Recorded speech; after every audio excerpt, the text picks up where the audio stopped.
Oh, wait, no longer. Greatness has arrived. Welcome to the Trophy Room, a PlayStation podcast made by the players for the players. I'm your host, Joseph, aka Mr. Badbit, and it is here with me and my best friend Kyle talk about the latest, the greatest in all things PlayStation. Of course, you can listen to this show wherever you get your podcasts and on YouTube at the Trophy Room Show. And if you like what you hear, please consider dropping us a 5-star review over on Apple Podcasts. You could plop us a follow on Spotify, or if you really, really like us, you could toss us a buck our way over at patreon.com/PS Trophy Room. And so with all that said, and with all that out of the way, the greatest co-host whoever is, whoever will be, Mr. Kyle Stevenson. How are you, sir? I'm doing fantastic. How are you doing, Joe? I'm doing pretty fantastic as well because I just turned the lights on and guess what? It's the Trophy Room Awards. Whoop, whoop. We announced it late November. It's finally here. The voting is closed. Over 1,900 of you have voted for what is your game of the year, what your best or favorite performances were, your favorite indies, and 20 plus other awesome categories here. And yeah, this is it. The big moment. It's finally here. Kyle, what are your thoughts before we get into all the awards and how the awards are going to work? How are your thoughts on 2021? Because walking in, I saw some people over the weekend going, this year was meh.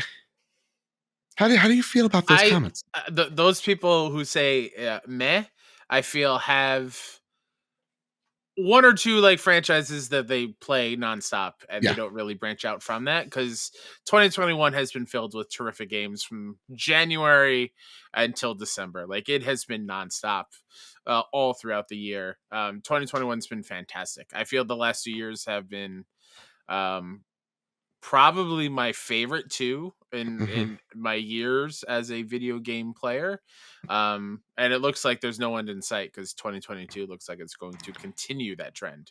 Yeah, I think 2019 was a pretty, good year, not the best year, right? But like 2021, you had Final Fantasy VII, you had The Last of Us Part 2, you had Ghost of Tsushima, one of the games of the generation, and like all these great games month in, month out. And this year hasn't been a slouch either. There's just no Last of Us 2 type game out here. And what I love about this year is that because there's not this, magnum opus like game that is like a Last of Us or, Red Dead or whatever, God of War, you're now going to have a much more competitive year where I feel like, because we haven't even seen the results of what our audience have wrote in with, I actually think you're going to see different games win different categories and not just it be one game after the other, if that makes any sense. Yeah, absolutely. Yeah. So that said, before we get into the award show and how it's going to work, I do want to mention one thing, Kyle. What's that? Activision Blizzard isn't here. Yeah, of course not. Simply put, it's not due to anybody's, creativity or anybody that works there per se. No. It's just the fact that management harbors toxic work environments, and we don't want to stand for that. And we know that their workers don't want to stand for it because they've walked out over 4 times now. And so instead of, giving Activision Blizzard a shout out here, I will shout out the Activision Blizzard King Workers Alliance that just formed. Link down below if you want to throw $1 or $2 to some people in need as they help fight and push for better working environments in Activision Blizzard. So that's what we want to say, that we condemn all types of toxicity, harassment in any forms. As you all know, here at the Trophy Room, it's a place where we celebrate everyone, all the devs, no matter who you are. So we love you. We appreciate you. Keep fighting the good fight, folks out there. Absolutely. That said as well, before we get into the rules and such, it's time for our Patreon pitch. Of course, we want to thank all of our patrons. This is a celebration in the year that has been 2021, and y'all have helped us out tremendously. It's the reason why we look so good, sound so great. It's because your generosity over at the PS Trophy Room Patreon. So I want to thank our newest members, Foolish Fuji at the silver tier, Strubles and Bits at the gold tier, Any Day Now at the silver tier, Tom Roper at the silver plus tier, and Kevin Mitchell, who upgraded to the silver plus tier. Thank you all to our newest and upgraded members. Thank you. I want to thank our platinum producers, Todd Burwitz, Too Soon, and Toxic. I want to thank our gold members, Brad Presnell, Gavin Gottfried, Jose Jimenez, Jedi Master Ren, Metal Kirby, Robbie Bobby Miller, and Fiona. I want to thank our Silver Plus tier members, Hide Indoors, Nakachaka, Marcus O'Neill, oh, it's just right, JB the Purple Monkey, Jedis Von Metal, Tim Ulf, Justin Rodriguez, Awesome Dave, Cypher Primus, Captain Logan, Todd Roper again, Brendan Zachary, Rick Arrington, Dewane Raksha, Mannix, The Good Sir, Trucker Sloth, and of course, Mr. and Mrs. Nasty Boots. Thank you all, present, future, past patrons. We're at this point because of you. Absolutely. And it's been fantastic. Now, finally. That list, man, it always gets me. It's nuts. When I see followers and listener counts, and I'm just like, man. What did we break? Are you us? Like, you sure about that? Yeah, I don't know. Me? Okay. All right, fine. It's time to square up the awards. And before we do, we just want to thank everybody who retweeted, followed, liked all of our posts. We know we bombarded you a shit ton, especially the developers out there. We just want to show love and appreciation of what you guys and gals and people do there. Absolutely. So to me, thank you all so much for really sharing and putting in the good word, because this is the most popular awards we've ever been or ever had. Yeah. And Kyle, so much so that Marvel broke this award show. They certainly did. And talk about a moment in my life where I have to pinch myself. Yeah. That that thing I did was seen by somebody at Marvel. Ooh, my God. Shout out Bill Roseman. Yeah. And just to add to what Joe was saying, like, the reason we do this is to celebrate the devs, because video games are our favorite hobby and something that we hold near and dear to our hearts. And we know just how hard it is to make a game and how much sacrifice that the developers make in order to produce these things for us to play. So we're beyond thankful. And so thank you to everyone that's on this list, winners or not. We love you all so very much. Yeah. And just because Marvel skewed the vote, we did have to change the voting a little bit. That's right. Yeah. So how is the voting going to work, Joe, for people who don't know? So how this award show is going to work is that I myself have one singular vote. Kyle has one singular vote, and the tiebreaker vote, or just an extra vote out there, is the audience vote. So if, let's just say, Kyle and the audience vote a game in to be the winner of that category, well, that game wins. If we're all split on a game, well, Kyle, it's going to be a coin flip. And that person then has to change their vote to something else. Mm-hmm. All right. They're then the deciding factor. So that's how it's going to work. Pretty simple. 3 votes, tiebreaker, all that stuff. And honestly, it's all about having fun and having a good time. So that said, Kyle, let's get into the first category. First off, 20 plus categories. Whew. Pat ourselves on the back here. Hey. Nice. And with that, Kyle, let's get into the first category of the night, which is Best Multiplayer Game. Take it away. For Best Multiplayer Game, the nominees are Knockout City from Volan Studios, Deathloop from Arcane Studios, Back for Blood, Turtle Rock Studios, and It Takes Two from Hazelight Studios. Wow. Talk about some really different games out there, Kyle. They all serve a different purpose when it comes to multiplayer.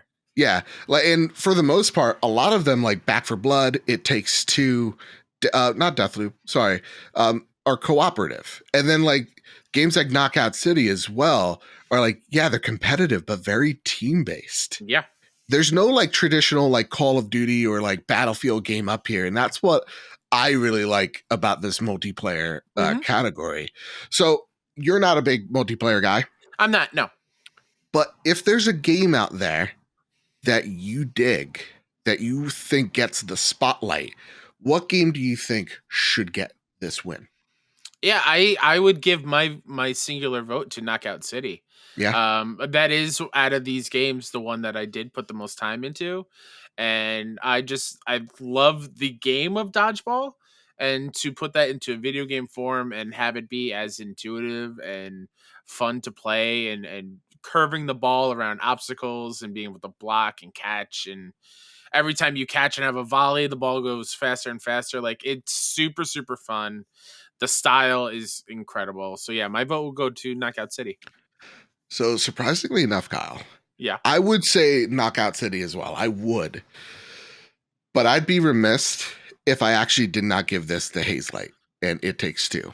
Because though I really do like Knockout City and it does something a bit different with multiplayer, there is something about something about It Takes Two where it's platforming based and you have to think so differently when you're making that type of platforming game when there's Yeah. a cooperative element. And plus, where it's a focus on couch co-op, that's really awesome as well. So to me, I think actually from what I've played of It Takes Two, with not just the story that they tell, but really more of the platforming elements and how there is so much emphasis on cooperative and seeing what your partner's doing and how to help them with a puzzle or how they help you with a platforming element.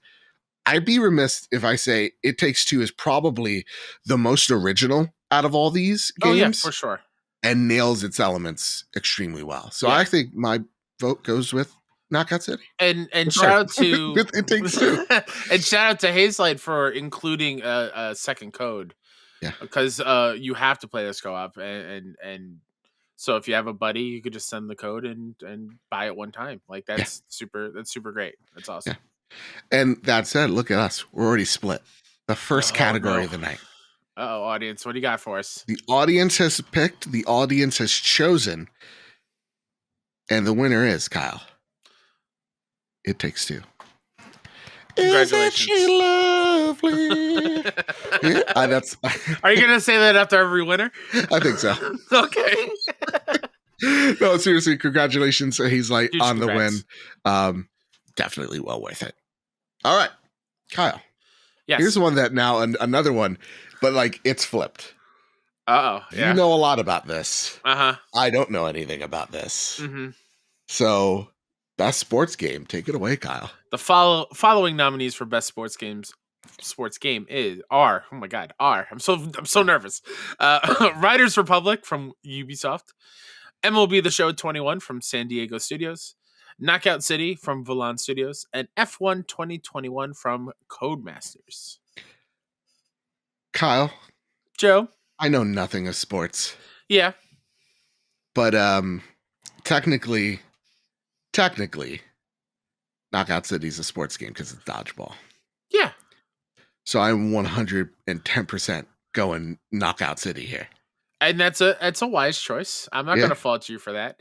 But if anyone who has listened to the show this year know anything about me, I have put well over 150 hours into one of these games.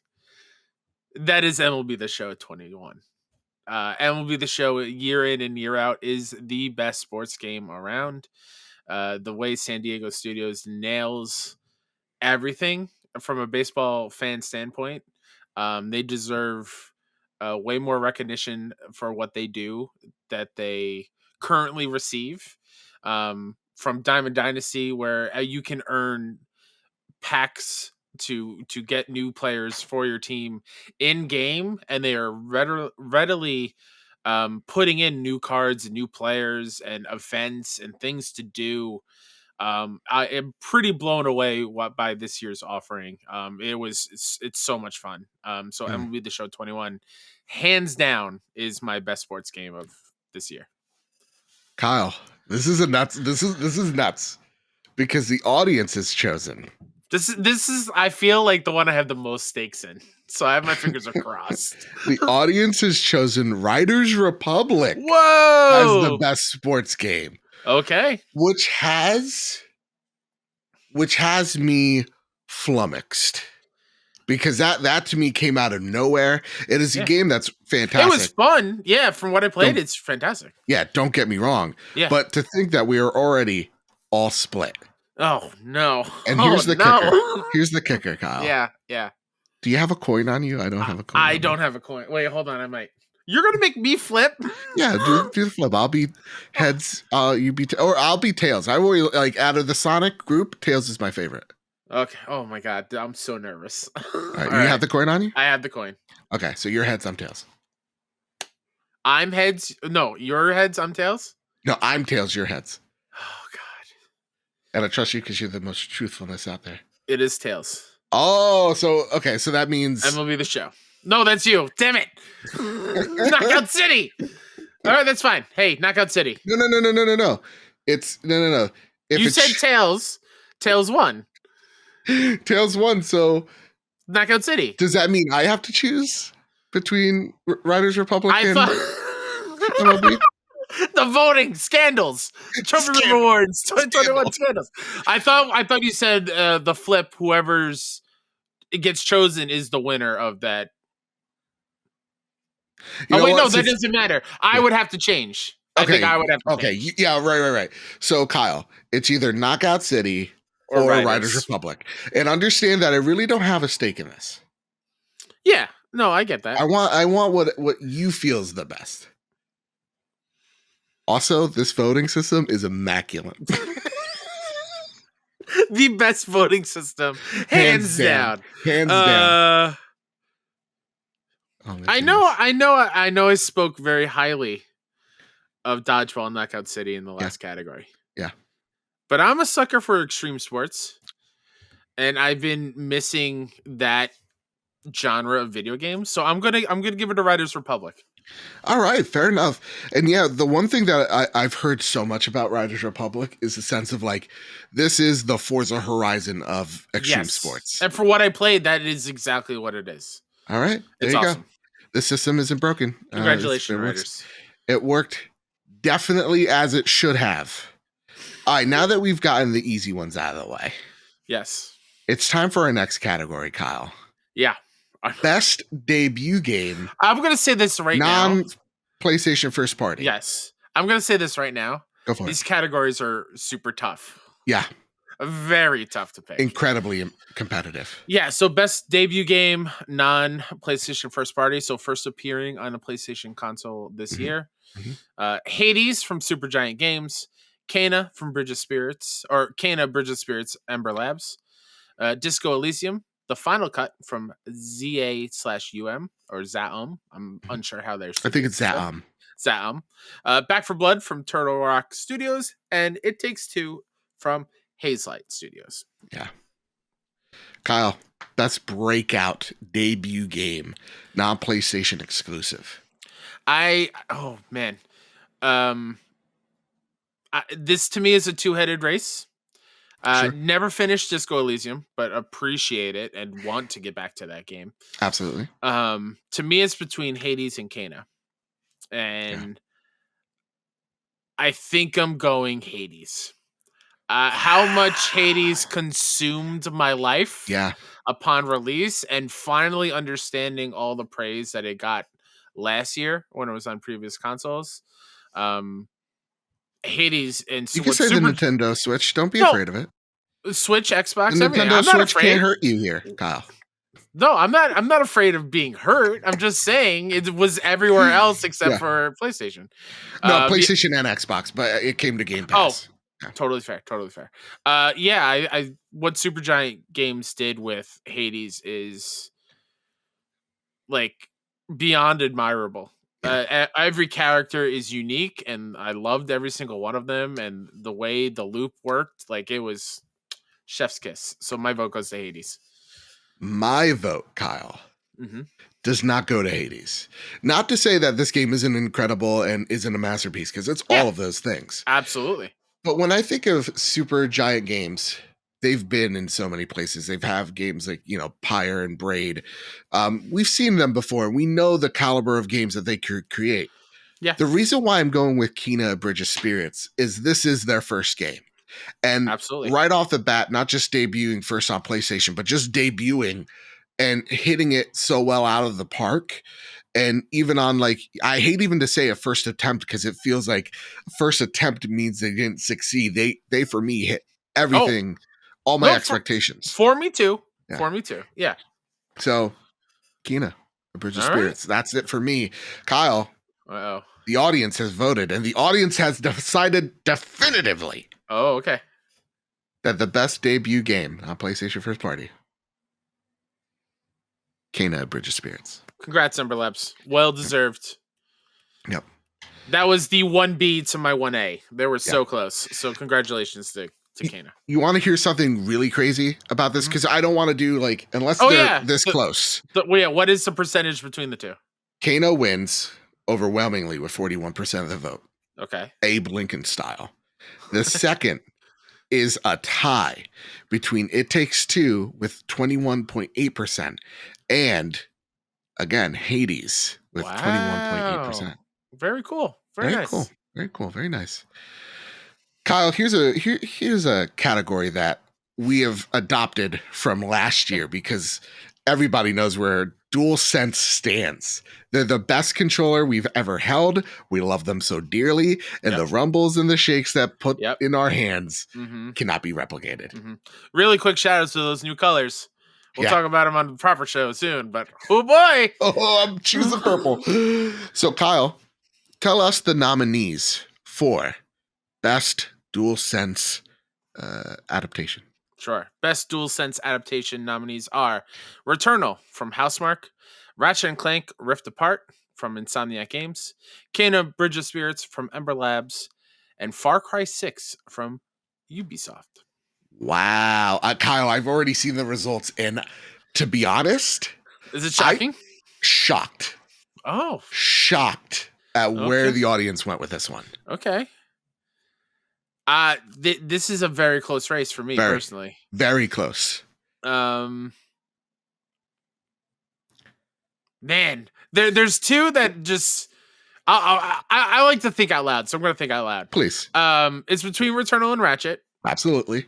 And I think what Ratchet does really well is, like, for some of the weapons being able to, like, press halfway and it shoots out one barrel of the shotgun. You press all the way down, you get two barrels. In addition to the sounds of the gun coming through the DualSense speaker is super fun. Shout out to the pixelizer. And then Returnal also, like, the halfway down is the shot, and then all the way down activates your alt. Yeah. And the feeling of the rain in the DualSense in Returnal is great. I think I'm going Returnal. Ooh. I think the environment feeling and haptics with that, I think, push it over a little bit. Wow. Okay. This is the hardest one. I truly, because it is like choosing my favorite child. Yes, exactly. And I want to give it to Returnal, but I actually feel like going with Ratchet here because as much as I love the rain and like the momentum you feel in the DualSense controller when you're playing Returnal, I don't think it implemented the adaptive triggers as well as Ratchet did. That's fair. And I think with Ratchet, I feel like for the most part, each gun felt a bit different. And sounded different as well. So to me, I'm actually gonna go with Ratchet and Clank here. Okay. And honestly, if you said that if I was asked this last night, it would probably be Returnal. But we're once again split here, Kyle. Oh boy, what's you said the audience was overwhelming? Oh well, not over. With 42% of the vote. Oh, okay. They chose Ratchet and Clank with 35.5%. Choosing Returnal. So congratulations, Ratchet and Clank, for best DualSense features. I said adaptation like it was some type of book to movie to book. Now, Kyle, this is where this gets. Whoa, this is nuts. Oh, wow, this is crazy. Don't do that. Okay, I'm sorry. But whoa, audience, you are out of line. Kyle, best action game, gameplay over narrative. So this is an action game where the gameplay is at its focus. Not really, we're not thinking of the story. We're just thinking how just it feels. action. Yep. So go for it. The nominees for action game gameplay over narrative are Returnal from Housemarque, Death's Door from Acid Nerve, Hitman 3 from IO Interactive, and Ratchet and Clank Rift Apart from Insomniac Games. Can I just you say go first? Yeah, you go first. No brainer to me here. It's Returnal. I agree. It's the reason why this game is so strong is that the action is so freaking good, Kyle. And when you get it, and it feels perfect. Like what I always go back to is like when you are specifically looking at what parasites are strong or suited for your style of play, you know what you're looking for. You know what guns you're looking for. And even if you don't find that gun, every other gun feels great to use. And each have their own positives and negatives, depending. And yeah, I would 100% agree with you, Returnal. And all the other nominees are fantastic as well. But there's just something special about Returnal and playing it. So yeah. Did the audience agree with us? Kyle, let me tell you something about this audience here. Uh-oh. I don't agree with them. They say that the best action gameplay over narrative is Ratchet and Clank Rift Apart. Why did I do such a heavy pause? Yeah, I don't know. Ratchet and Clank Rift Apart. They say it takes a cake. I mean, it is a solid platformer with 37.5% of the vote. Okay, so it's not. I would have said if it was over 40, it would have been more overwhelmingly. But with 33% with Returnal. I know we said we wouldn't do percentages, but wow, the first time we've disagreed completely with the audience. Nay. Audience, nay. All right, Kyle. This is the next one here. Have you seen this? Have you heard about this? Hey, I was wondering when you were going to put that in there. Best action game narrative over story. Narrative. So the story's the thing that's pushing us. It's not necessarily the moment to moment action. It is what's happening when we're, watching them cutscenes, as it were. Yeah. All right, Kyle. The nominees go for it. For adventure game narrative over gameplay are Deathloop from Arcane Studios, Marvel's Guardians of the Galaxy from Eidos Montreal, It Takes Two from Hazelight, Kena Bridge of Spirits from Ember Labs, and Psychonauts 2 from Double Fine. Wow. Kyle. Yes. Narrative over gameplay. See, here's my... If you asked me last night, I had a different answer. Oh, yeah? I keep flipping. This is my flip flop. I absolutely loved what Psychonauts 2 did with its story. I think the impactfulness of it and visually representing what mental health is in such a visual art form is I don't understand how they pulled it off so perfectly. Fair. Double Fine did a fantastic job with that. However, there's something special about Marvel's Guardians of the Galaxy. Yeah. I keep going back to that and thinking of that story and thinking how emotional the parts made it for me.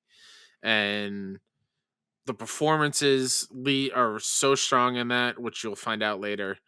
To me, Guardians of the Galaxy is by far the biggest surprise for me this year. And when it comes to story, and I think it deserves the narrative in this category. Hands down. This one was the easiest one for me. Marvel's Guardians, for everything Kyle just said. There are some scenes that really just hit me at my core where I really, to me, the one that was in second place for me is actually Deathloop. Because Psychonauts just didn't hit for me. And that's the way I feel about Deathloop. Yeah. Kind of flip-flop. And so for me there, it's like Deathloop's story is, kind of by the books, but it's the way they tell it that is so interesting. And the characters that really, hit that narrative so well or push that narrative forward so well. So for me, it is actually, once Guardians came out, I really thought Deathloop was that was it for narrative. It was going to be that. But really, Marvel's Guardians fantastic story. Y'all need to purchase that game Yes. ASAP. Yes. So they make a sequel. Please. Eidos Montreal, y'all killed it. And spoiler alert, we talked to John McLaren about it, about his time there. And it really is that writing team that just hit it out of the park, understood the characters inside and out, and you really tell that they got it with that game. I also, while we're at it, because the team there did such a great job, just shout out to them announcing it, and we get it a few months later. Absolutely. Please normalize that behavior. I really would love to see something really rad that I want to play, and then be able to play it quicker than or not having to wait years. Amazing. Now, Kyle, we may be in agreement with Marvel's Guardians of the Galaxy taking Best Adventure Game Narrative. The audience also agrees. It's the first time that we are in full agreement with the audience that Guardians of the Galaxy is the best action game narrative focused that we've seen this year. Yeah. So congratulations to you. Absolutely. All right, Kyle. Next one is, wow, kind of a bloodbath.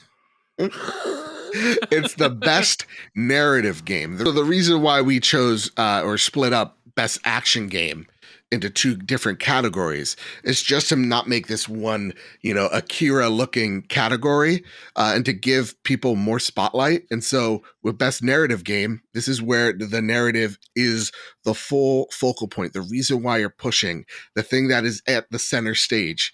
So Kyle, best narrative game, take it away. The nominees for Best Narrative Game are Life is Strange True Colors from Deck 9, It Takes Two from Hazelight Studios, Disco Elysium The Final Cut from Zaum, Chicory, A Colorful Tale from Greg Lobanoff, and The Forgotten City from Modern Storyteller. Man, oh man. This one's a tough one.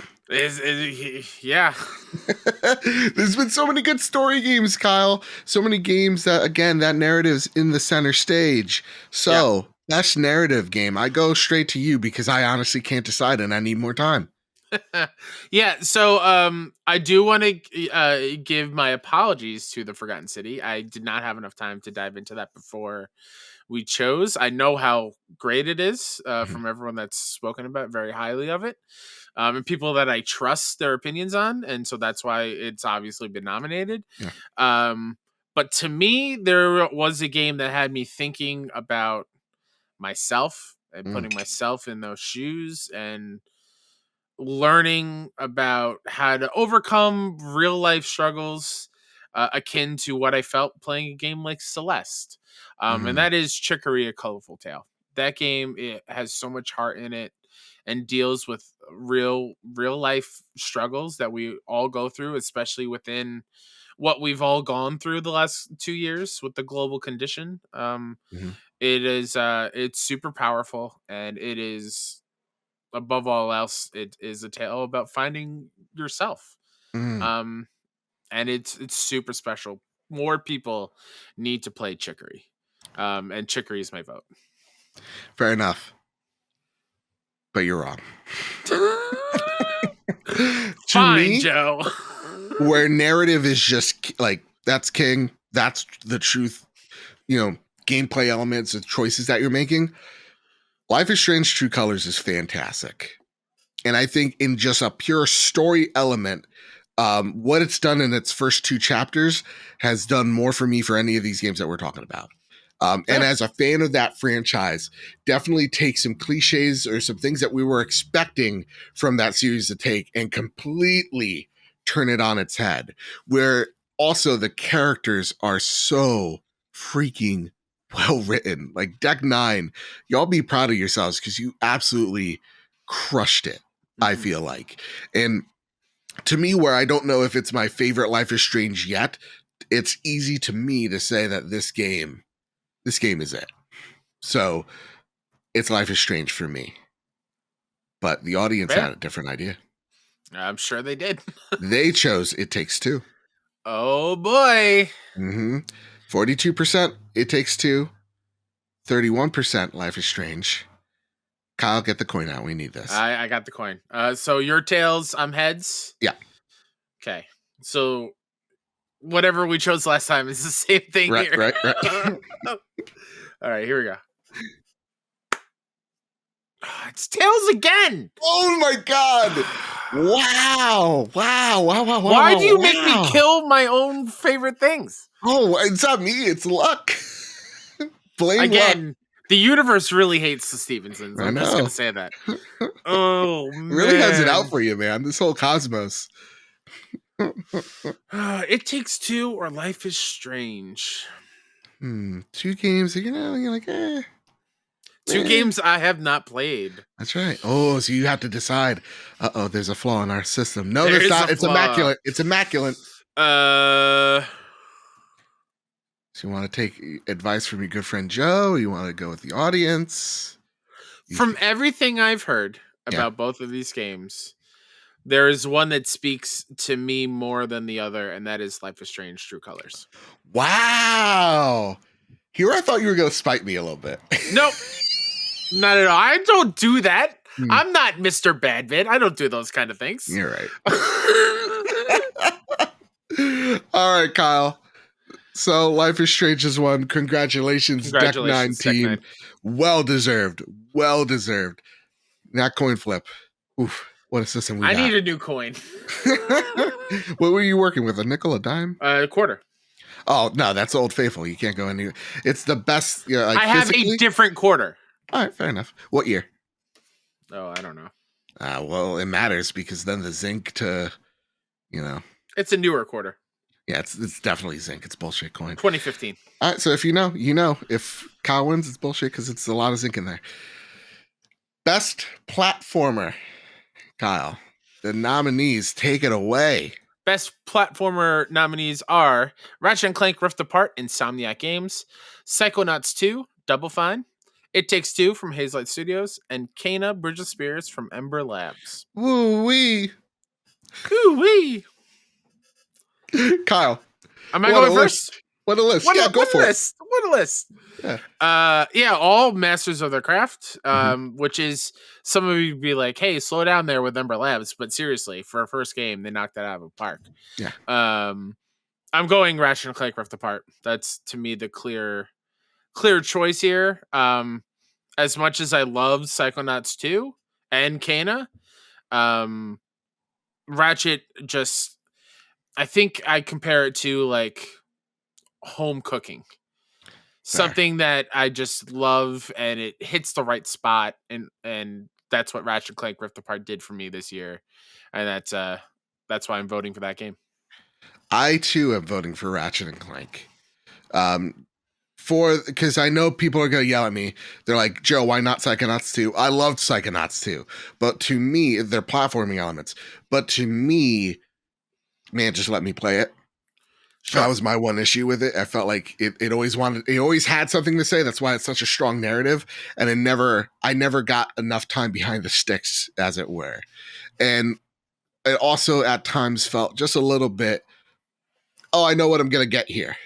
Sure. Like here's an action element, here's a story portion, here's a platforming bit, here's an action part, here's a platforming bit, and it kind of was repetitive for me in that aspect. So don't yell at me. That's just my thoughts. You may have different ones. What am I saying? Y'all get to yell at me. It Takes Two is fantastic by Hazelight, absolutely fantastic, and that cooperative element is definitely there. And again, is an ingenious of level design. But for me, for the moment to moment, there is something about Ratchet and Clank where it's that comfort food of like, this is the game that I fell in love with PlayStation with. It's a game that means so much to me. And to see it done so spectacularly well, and with its own story, its own characters, new and old, being introduced or reintroduced so well, it's fantastic, and really utilizing that PlayStation 5's power at some portions. It was remarkable. It was a fun little time, and best platformer has to go to Ratchet and Clank Rift Apart. So congratulations, Insomniac. Y'all are crushing it tonight. Kyle, here is actually, from what I've seen so far, the closest category. and that is the best RPG of the year. Take it away, Kyle. Best RPG for 2021. The nominees are Tales of Arise, or if you want to be fancy, Arise from Bandai Namco. That's a me joke. Scarlet Nexus from Bandai Namco. Chris Tales from Dreams Uncorporated. Disco Elysium, The Final Cut from Zaum. And Near Replicant version 1.224744871139 from Toy Logic. Kyle, Joe. what's the best RPG here? This hurts my soul because I haven't put enough time into any of these. Some have been on my radar for a long time, just slipped through the cracks.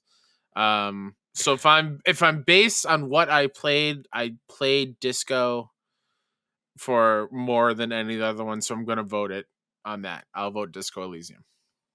I let this vote be for my good friend Sean Capri to decide. And he says, out of all these, it's Tales of Arise. Thank you. French. Thank you for that. Very French. And honestly, what Tales, it seems, has revitalized that series in such a big and major way, and so many people love it. I have to give it to Tales of Arise. Even though I'm not a JRPG fan, I'm going to trust our good friends over at the Xbox Drive, Mr. Sean Capri, saying Tales of Arise. That's the one that I hope I get at some point in the near future. And Kyle, the audience has written in. Uh-oh. With 30% of the vote. Oh, that's low. That's low. That's, again, this category was stacked. Tales of Arise has won. Congratulations, Tales. The close second being Near Replicant with 24%. I figured. Wow. Yeah. Good on you, Near Replicant. Because that to me was a sleeper that like I never truly saw coming whatsoever. All right, here's a fun one, Kyle. Hey, you heard about this? Have you heard about this? Have you seen this? Hey. The best trophy list this year. Yeah, we are the trophy room. Right? Exactly. We have to highlight the best trophies of the year. Please. The best trophies of the year, the nominees are Returnal from Housemarque, Ratchet and Clank Rift Apart from Insomniac Games, Marvel's Guardians of the Galaxy from Eidos Montreal, Death's Door from Acid Nerve, Hitman 3 from IO Interactive, and Hades from Supergiant Games. All right. Out of all these nominees, which one's taking it for the best trophy list? And it really has to mean like, what is a trophy list to you? What's a good trophy list to you? Yeah, to me, it's a rewarding one. It's not forcing me to do repetitive tasks or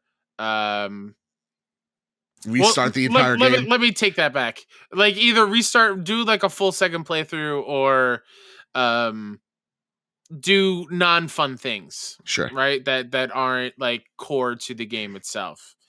And out of these 6 nominees, I have 5 of them platinumed. Wow. The only one is Hitman 3, which just was not my jam this year. Yeah. So between those, I'm gonna talk it down this way. Yeah, please.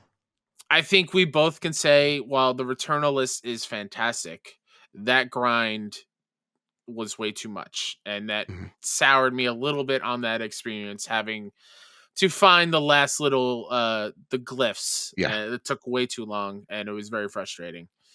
Ratchet and Clank was fun. It was a good time. A little bit cookie cutter.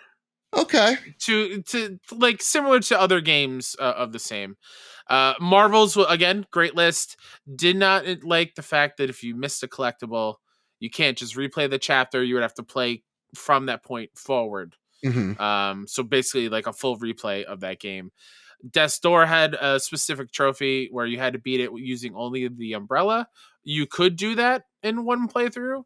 But I would much rather play it the way I want to play it. And that was like the weakest weapon in the game, right? That is half the normal base damage of the sword. Now, with that playthrough, could you just run pure magic class? And magic. You're allowed to use magic on that, but you still need to use the umbrella to, gain those magic attacks back and whatnot.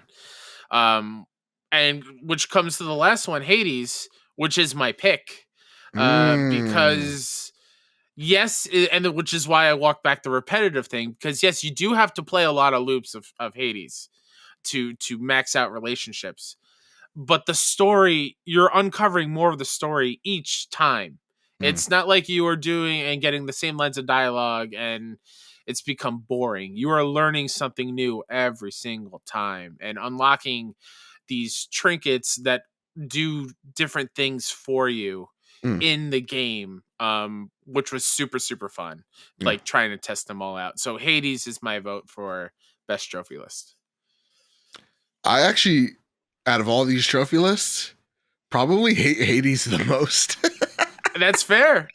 Because it was too much. Returnal and Hades to me have not good trophy lists. Like, okay. I put Returnal in there because I think it's now absolutely achievable and fun to do. But Hades was a little, if it's based off of luck that I'm getting certain things, then that is not a good trophy list to me. Right. So like if it's luck that I have to run into one of the special, like, God's doors in order to do one trophy and I get it wrong. And then like I'm SOL out of, I several. Gotcha. Yeah. It's just not fun. It's just not fun. All to right. me, it should be a snapshot of like, oh, this was my fun time I've had here. It shouldn't be completely daunting for me. I think the only games that are completely daunting that I'll go get the platinum for are like a From Software game.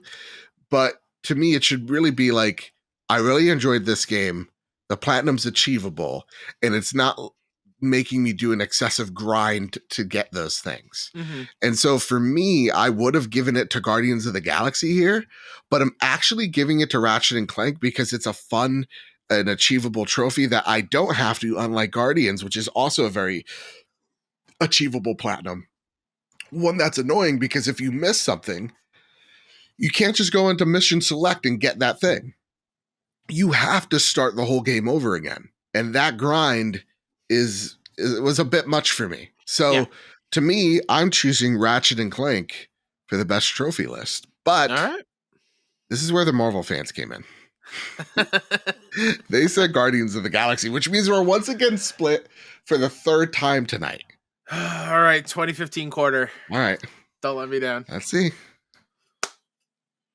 It's heads, baby. You got to change your there pick you go. now. All hey. Right. All right. So am I choosing Guardians or am I choosing Hades? And I think for my good buddy Kyle, I'll go with Hades. All right. Congrats, Supergiant. Yeah, because there is something to like that grind as well that I do respect. Like me going for the Demon Souls one. It's like, yeah, I know after this run I'll be able to get it. There is that allure there. Yeah. And I just hate the fact that, again, I would have given it to Guardians if I could just go into a mission select. And it have me kind of go through the motions. I'd rather have that fun, high octane experience again if I have to go through a new game plus. Yeah, for sure. It would have to be Hades for sure. All right, Kyle. Here's a good one. Best open world game.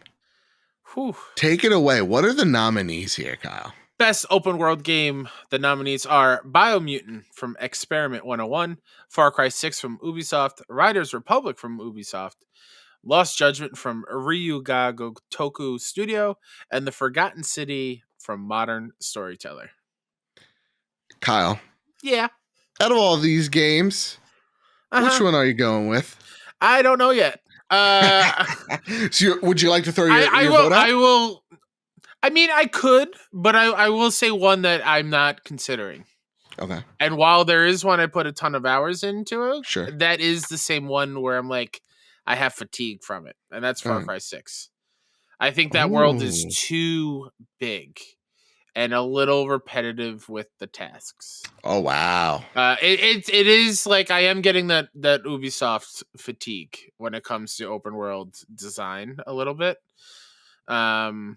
So yeah, I will throw my vote out, but I would just say that Far Cry 6 is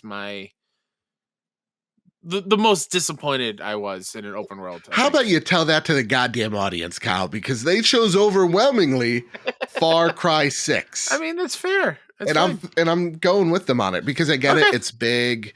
It's a little overwhelming to some, but man, is that game so colorful and respects my Hispanic culture so incredibly well. Yeah. And yeah, at the same time, having the zaniness that Far Cry 6 has, and it's co-op. You know, us having a blast with me accidentally killing us Yeah. in the the flying car vehicle, hilarious. Like Yeah. those moments are Yeah. fantastic. And so, to me, while I do feel like maybe the formula needs to evolve, sure, it's still a really good open world game. So I'm Mm-hmm. giving it to Far Cry 6, and as well as the Congrats. audience. Congrats. All right, Kyle. Here's a goodie. Oh my goodness. I mean, People they're all have some good. thoughts. They're all good. No, but people have thoughts about this one, Kyle. Oh, really? Yeah. This one I'm willing to die on the hill for. Oh, okay. I'm ready to die on the hill for my choice as well. Take it away. Best level design. Best level design. The nominees are linear. Hitman 3, IO Interactive, Death's Door from Acid Nerve, Deathloop from Arcane Studios, Psychonauts 2 from Double Fine, Resident Evil Village from Capcom, and Ratchet and Clank Rift Apart from Insomniac Games. All right, real talk, because me saying it will spoil it. Like my choice will just spoil it. So the audience chose Ratchet and Clank Rift Apart. Ooh, okay. I chose Hitman 3. Hitman 3 is my easy choice. I think just the way you could go about each level and have a totally different outcome is the only game that has come close to that, Kyle, is like Deathloop. But even Deathloop doesn't go as far as Hitman 3 can with how you can you could like drop a ladder on someone and they die. You could electrocute them. You could do the easy shoot them in the back of the head thing. You could dress up as a clown and assassinate someone. You can make it look like a complete accident. And it really is a puzzle game that disguises itself as an assassination, simulator. Sure. But man, this game and its level design is phenomenal. Just to mention as well, how you're able to spawn in different locations with different disguises changes it up as well. So I can't say enough great things about Hitman 3.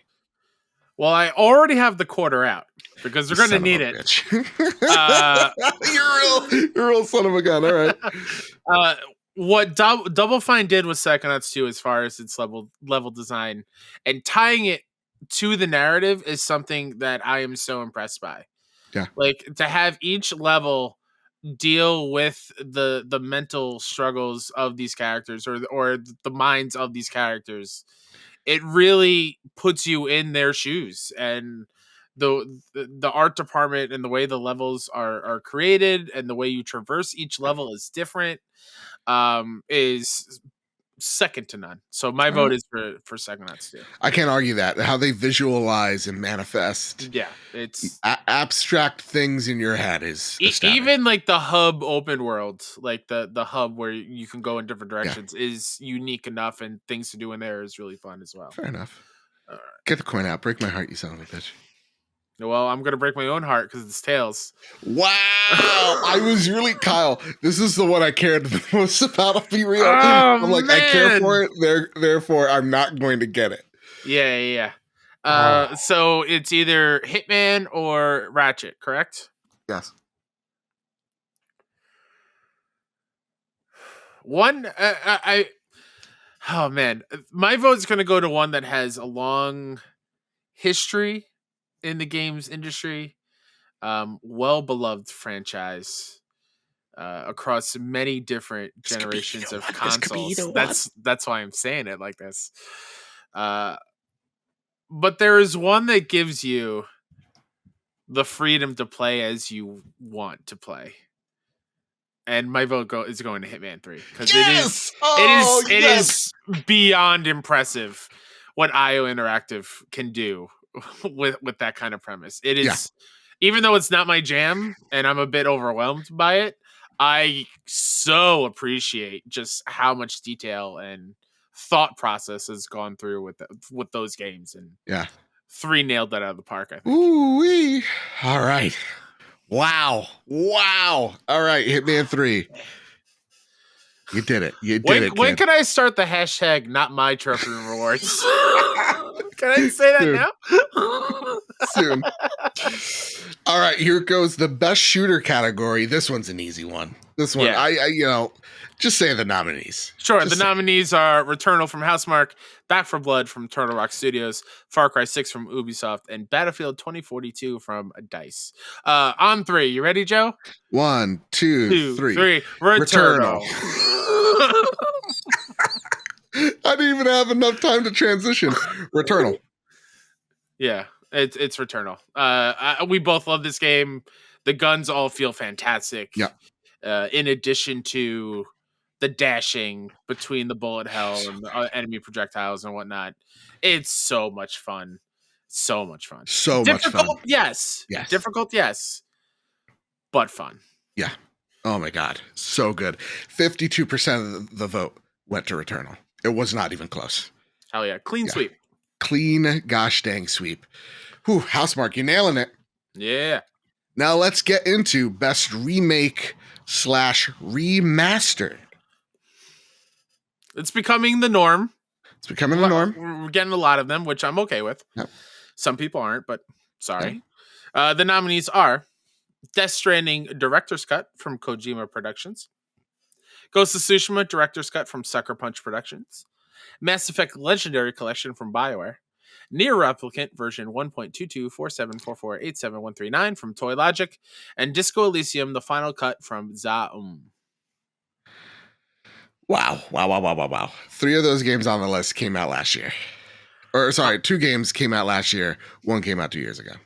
And I just got to say it. I got to start off with who the audience picked. You guys are out of your mind. You guys are really drinking the Kool-Aid. And I we try to be critical of PlayStation. Y'all just went like, we're just drinking the Kool-Aid. It's one of the games of the generation. So obviously it's Ghost of Tsushima. And it was at 43% of the vote. What are you guys thinking? It literally came out last year. Uh-huh. I want something that's more groundbreaking than that. To be fair, in that, you have the Iki Island expansion. It's fantastic. But I haven't played it yet, but But I'm kind of with you. It is a last year. It's more newer than anything else. And to me, I have to give it up to Mass Effect Legendary Edition. I mean, like, I never played Mass Effect 1. Or, sorry, I have played Mass Effect 1, and I left very early because I could not get a control of that Mako for the life of me. And to see it on PlayStation again, the only time it's been on PlayStation was with the PS3 collection. And having that respect to the first game's kind of jankiness, but system-wide improvements which make the Mako drivable, and some of the ammo, kind of make more sense into Mass Effect 2. It's an incredible game. It looks fantastic. I made the best Shepard ever. So to me, it's Mass Effect Legendary Edition. Not even close. There wasn't even a contest here. And to think a game that came out last year takes it, oof, you got to be crazy. I can't allow it. Man, talk about crazy. My pick for this. Oh shit. I'm going with Joe. It's Mass Effect Legendary. Oh Collection. Wow! I thought you were gonna throw a wrench in it. No, I while I didn't get to finish any of the games yet, the fact that we have what is arguably one of the strongest trilogies of all time, now playable in current consoles and updated in a not unique, might not be maybe more cohesive. Cohesive. Cohesive, I guess, would be the one. I think what they did with those older games to bring them to the current gen is really well done and much needed. But shout out to again, the PlayStation remakes themselves with Death Stranding and Ghost of Tsushima.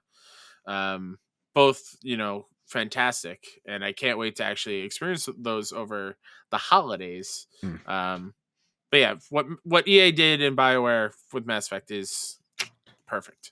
Fair enough. All right, Kyle, here's the next one. Here we go, baby. Here we go. Best indie game. Mr. 6-1, take it away. What are the nominees for best indie game? The nominees are Death's Door from Acid Nerve, Kana, Bridge of Spirits from Ember Labs, Maquette from Graceful Decay, Chicory, A Colorful Tale from Gleg. I said Gleg from Greg Lovanov. Sorry, Greg. And The Forgotten City from Modern Storyteller. Hands down. Yeah, not a contest here for me. Kena, Bridge of Spirits. Mm-hmm. Kyle, what's your choice for indie? Because it's so clear to me. You're going Kana. Yeah, it is clear. Here's where I'm going to say that indie games crushed it this year. Absolutely. Across the board, indie games made video games fun this year. So many great ones beyond these nominees. Oh man. Okay, so this is tough. This hurts my soul. Mm-hmm. I love all these games that I've played. Again, Forgotten City, have not played yet. Shout out to Maquette for being a great PS Plus game, and the performance in there are really great. Yeah. I've spoken about my love for Chicory, A Colorful Tale, and how much that game means to me. Yep. Death's Door, I love the artistic vibes from, and it is so fun, and the humor is great, and it is a fun game to play. But I'm with you, Joe. It's Kana, Bridge of Spirits, simply because for a first game from Ember Labs, and just totally understanding the genre of game they are making and the visuals and everything about it, I can't wait to see what Ember Labs continues with. But as a base game on itself, a lot of fun, a lot of really great puzzle solving in there, and easily the most cute, adorable things in games this year with the Rot. How can you not fall in love with those little black fairy creatures? I love them. I mean, Kana is just, to me, the standout. And there's arguments of is it really, an indie game because it is funded by PlayStation? Sure. I feel like that's such a great argument and something that is going to be talked about more until we as an industry kind of nail down what indie means. Those lines are blurring more and more. Yeah. But this is, if I'm not mistaken, a crew of 12 people. So if we want to talk about the rounds of funding that they got for this game, sure. But it is, a dozen or so folks making this game. And again, absolutely understanding the assignment and knocking it out of the park. So Kena. A point of order, I guess. We're in a courtroom, apparently. That'll be order. Order. I think most of these games, I'm not sure about Graceful Decay, but Death's Door had a small team below 10 people working on it. Kana, you said it was what, 11 or 12? 12-ish. Chicory is also a small team of maybe 5-6 people. So shout out to those smaller teams that are putting out such high quality games and making their love for making games and love for games shown. And man, indie games, that's where it's at. All right, here's another fun one. Are you ready for this? Hey, have you heard about it? Yeah, I'm ready. Best PlayStation Plus game in 2021. The nominees are, Kyle, Maquette from Graceful Decay, Plague Tale Innocent, or is it Innocent or Innocence? Innocence.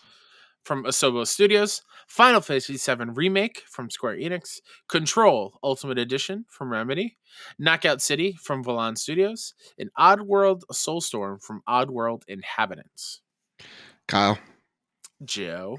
This one's easy. Yeah. I understand the controversy, but it is Final Fantasy VII Remake. You're getting a game from last year that is beloved. Mm-hmm. Again, you're not getting that PlayStation 5 upgrade, but that PlayStation 4 version ain't bad one bit. Exactly. So obviously it's Final Fantasy VII for me. Yeah, and I do. I mean, PS Plus has been killing it for years now. The fact that we have 2 brand new games on this list that were on PS Plus day one, fantastic. I do not want to take away from the fact that Control Ultimate Edition was on PS Plus, because Control was my game of the year, and it's still my game of the year for 2019, Joe. And people need to play that game. Shout out to Remedy. But yeah, Final Fantasy VII Remake was, I think, now that I think about it, my second favorite game from last year. And the fact that it was on PS Plus for every subscriber to download for free is huge. Yeah. And just goes to show just how much PlayStation still loves the Final Fantasy VII brand. Yep. And wants to make sure that it is tied to PlayStation as much as possible. Let's talk about this next one. Best soundtrack. They're not getting any easier. Oh, I think this one's easy, Kyle. I don't know about that. The more I think about it, the more assured I get.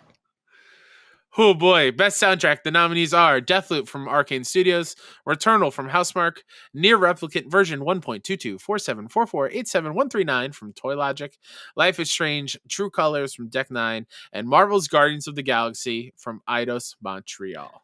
So we got some flack for adding Marvel's Guardians because it's a soundtrack. We did.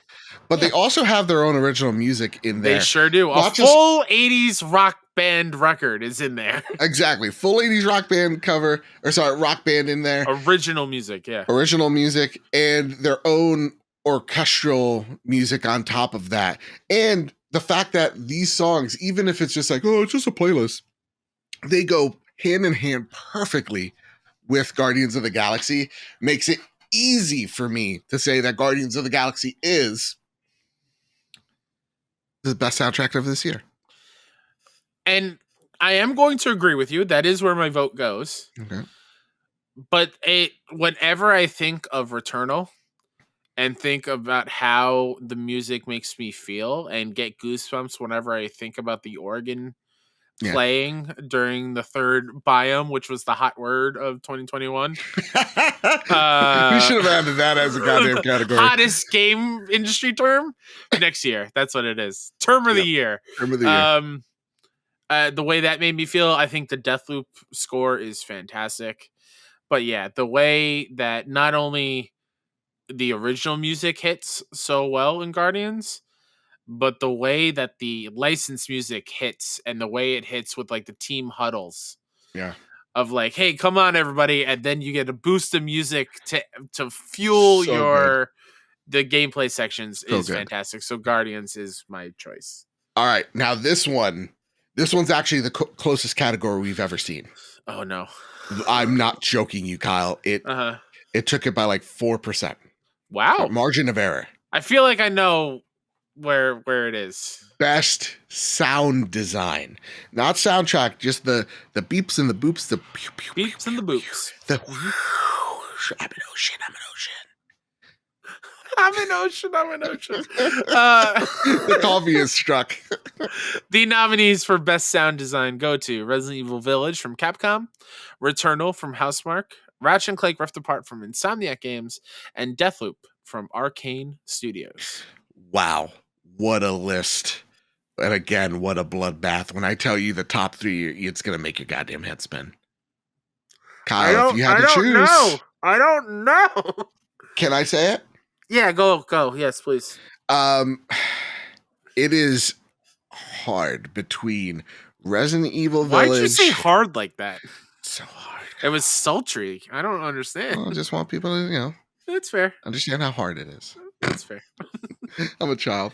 To make you did it this time. What a full circle moment. To make something sound spooky is difficult, especially when it lasts 9 to 12 hours, right? So right there, Resident Evil, bam, it's right up there. The sound design is key, and I think they nail it. Mm-hmm. Atmospheric, nail it. Absolutely. Returnal is another one that understands the assignment of making an environment sound so good. And when you're in a fight, you could pinpoint directly where that enemy is, not even by your eyesight, but by how you're hearing it through the headphone. Mm-hmm. So to me, sound design, how the weapons sound, how the environment sound, how the beasts sound, it goes to Returnal. Mm-hmm. Kyle, what say you? Oh man, every single one of them have their overwhelmingly successful in their sound design. Yeah. Each do it for different reasons for me. But I think I've got to go with Returnal for all the reasons you said. Yeah. I do like, I always say it, and it's probably a joke and a very small part of that game, but the way the pixelizer sounds in Ratchet is really, really cool. The Yeah. way that each gun sounds, and the way that Deathloop specifically, where I can pinpoint where all the people are, because depending how close they are is how their volume is. And I can pinpoint and look where they are looking at me and where I have to run away from and whatnot. So very well done. But yeah, everything you said about Returnal rings true for me as well. Yeah. This will be the third award by Housemarque this evening. Hey, I was counting while you were talking. It was wow. Well, and just to point out here, Returnal won 32%. uh-huh. The second place winner was Ratchet and Clank with 27%. And then third place was Resident Evil with 27%. Wow. What a, again, close one. Close one. Best art direction, Kyle. I want to see colors. I want to see cultures. I want to see it all. Want to see it all. The nominees for best art direction are Deathloop from Arcane Studios, Psychonauts 2 from Double Fine, Ratchet and Clank Rift Apart from Insomniac Studios, Death's Door from Acid Nerve, and Chicory, A Colorful Tale from Greg Lobanov. Chicory! Art direction. In your heart of heart, Kyle. In my heart of hearts? What does it say, Kyle? You know what? It just changed. It literally just changed. I was about to come in here and be like, my vote's for Psychonauts 2 for all the reasons I said earlier, because of how the levels look and whatnot. Yeah. But then I thought, in Chicory, part of the art design is literally you. Mm-hmm. And by coloring in the world the way you see fit, so you are part of that process. But at the core of it, the design needs to be still cute and whimsical in a black and white setting, and I think they nailed it. So I think I'm going with Chicory. Wow. Not my choices. It's just, aesthetically. Yeah, I got you. Not my vibe when it comes to Psychonauts. I really feel like I'm down on this game. I think this game is incredible. It's just not for me. Yeah, it's not for you. Please don't yell at me. For the love of God. You're allowed to have those opinions. I think Chicory is a great pick because it is like it's like a coloring book, right? Yeah. But to me, it really comes down to Deathloop and Ratchet because of the style that those two have. There's something about that 70s aesthetic that I just love. It's like that 70s spray paint look and tone. And you're talking about like colors, the neon signs and whatnot, they pop. Yeah. Pop. But I'm giving it to Ratchet and Clank because I feel like it's just so clean. It, to me, with the at this point almost 20 if not 20 years of Ratchet and Clank, they're still able to make things eye-popping and surprising to me. Yeah. Ratchet and Clank. And the level that I think of is the pirate level. That is just so good. And then even like the desert level as well just look so fantastic. So to me, art direction is Ratchet and Clank Rift Apart. And okay, the audience with 54% I got a coin ready of the vote also says Ratchet and Clank. Okay. Congratulations. Yeah, put the coin down, you son of a gun. Put the coin down, sir. Listen, you've made me kill more of my babies than I've had. True. That's true. You. All right, Kyle. Let's get into best art direction. No, best direction, period. Sorry. Best direction, period. I'm sorry. I'm getting behind myself now. Best game direction, the nominees go, or oh my God, I can't speak all of a sudden. Best game direction are Returnal from Housemarque, Deathloop from Arcane Studios, The Forgotten City from Modern Storyteller, Psychonauts 2 from Double Fine, and Hitman 3 from IO Interactive. Best direction. I think this is easy for me. Yeah, it's easy for me too, bud. I think it's Returnal, hands down. The fact that Housemarque made something completely brand new to them while still maintaining what we know them for is expanding so that on a special. AAA level. Yes, and including a narrative into it in not like a standard narrative that we expect, but a unique one to them. Housemarque. You're a bunch of wizards over there. It's incredible what you did with Returnal. Are you doing the Disney logo? Yeah, I did. Next up on Disney Channel. He said wizards. That's what I think of. All right, here's a good one. This one is an awesome category, and it's one that I love to include. We love to include. Yeah. Because when more people play, we all win. Mm-hmm. So take it away, Kyle. Most accessible game for 2021. The nominees are Ratchet and Clank Rift Apart from Insomniac Studios, Marvel's Guardians of the Galaxy from Eidos Montreal, Far Cry 6 from Ubisoft, and Psychonauts 2 from Double Fine. Kyle. Yes. I'm going with, on the PlayStation side, 110%. It's Ratchet and Clank. I'm agreeing with you.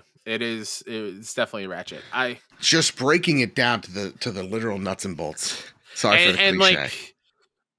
Hey, I like that. And just like shout out to PlayStation Studios in general, because they've been very good about that. With the last year we saw it with Last of Us and Ghost, and this year with Ratchet. Like it's really, really special, and I love the fact that they are thinking about the people that need more accessibility options in their games. People like my sister-in-law can actually play this game. Mm-hmm. That's awesome. And the audience agrees. Ratchet and Clank Rift Apart. That is the fourth award that Insomniac will take home this night. All right, Kyle. This one's a fun one, and I added it in here because we want to shout out people as well that are outside the PlayStation ecosystem. So this one, it's not up to us. This one's solely to our Xbox brothers and sisters to vote on. Are you ready? Well, hold on. Not just Xbox. I'm sorry. We got a Nintendo nominee in here. Technically also a PlayStation game because I decreed it. That's right. Yeah. At the end of the day, we love video games and want to celebrate video games. So this is what this category is all about. Yeah. Best non-PlayStation game.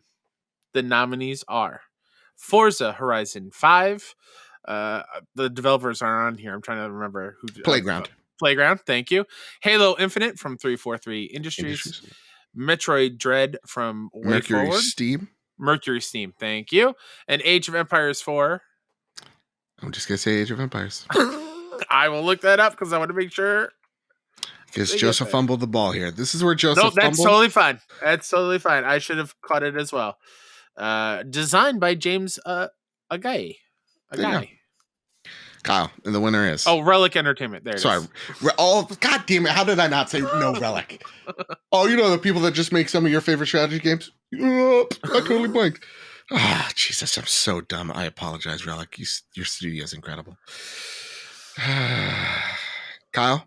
Yes? This is what our other friends on the other side, this category, sponsored by the Achievement Hall, where Phil Spencer smells nice, Aaron Greenberg follows me, and the Xbox is the most direct box I've ever played in my life. And also brought to you by the other show within a show. The Nintendo Nook. The Nintendo Nook. And where we live in our cardboard boxes. Unfortunately, Doug Bowser couldn't accept the award on behalf of Mercury Steam. Hold on. Where is it? A second. What's that? You want to accept your own reward? No! No, it's mine! I was looking for my Metroid Dread box so I could read Get back to work! And create fun!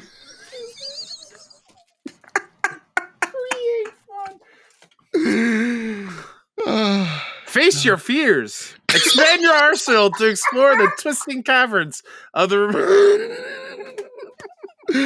Thank you, Doug. Thank you, Doug, for joining us. Yeah. The best non-PlayStation game is Halo Infinite. Congrats, Halo. Recency bias or not, that game's a whole lot of fun. It's pretty special. It made me very much almost cry. And as a longtime Halo fan, I love it a lot. And big shout out to Metroid Dread for getting me into the Metroid series. And it is one of my favorite games this year. And when we talk about the top 5 games this year that we've played at the end, you're going to be very surprised where it lands. That's all I'm going to say. Ooh. Before we get into the last big categories here, I do want to take a pause. And, you know, when talking about an award show, as we're celebrating having fun here, celebrating the developers, celebrating the games that get us through it, whether it is that tough time, whether it is our favorite pastime, it's also where some of our favorite creators have gotten us through things and made us feel belonged. And understanding that in 2020 and 2021, we've all lost some folks along the way. And I thought about this a week or two back of how do we remember those folks? Because, you know, if it's just recently with our level 1 brothers and sisters over there, they lost their good partner and friend Demi. When we talk about, you know, the Iron Lords community, they suffered a loss with their good comrade Dizzy. And when we talk about our community, we've lost who is a mentor to me, Bobby Pauls, the Nintendo guru.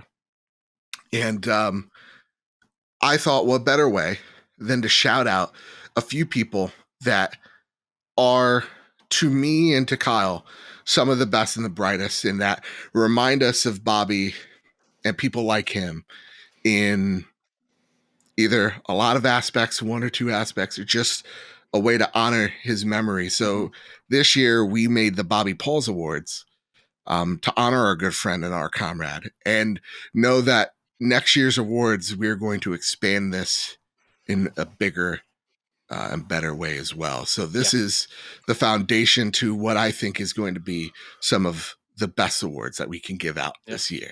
The inaugural class of the Bobby Pauls Award. Yeah, we have 4 folks up here. So Kyle, take it away. We have 5 actually. Well, one's a secret one. Well, yeah, one's a secret. They're going to find out at the end of this anyway. Sure.